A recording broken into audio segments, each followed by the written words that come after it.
The revolutionary significance of President Biden's visit to South Korea.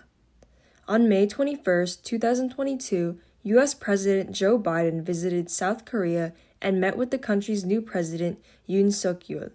The two sides stated that the U.S.-South Korea cooperation will focus on ensuring freedom and security in the Indo-Pacific region, breaking the diplomatic deadlock on issues with North Korea and containing its nuclear threat.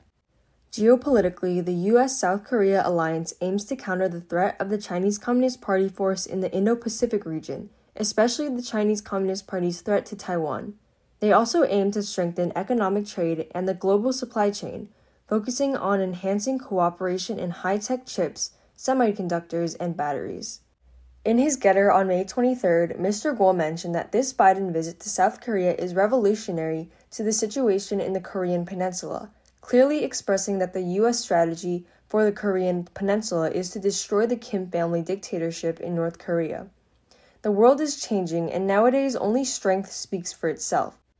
Russia's defeat has become a living example in the face of strong economic, military, trade, and technological strength.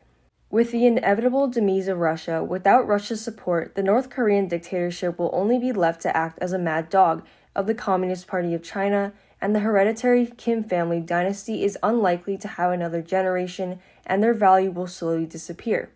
In his May 24th broadcast, Mr. Guo revealed the current three-dimensional U.S. military deployment against North Korea by land, sea, and air, various surveillance satellites and attack drones in the sky, F-35 stealth fighters in South Korean bases, and cruisers and killer nuclear submarines in the surrounding area.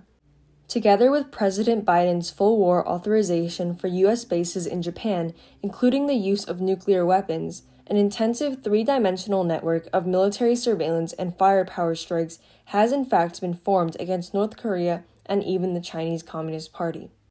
The North Korean totalitarian government's military parades, nuclear tests, and missile test launches all remain at the level of bluffing, intimidation, and only wishful thinking to scare South Korea and Japan next to it.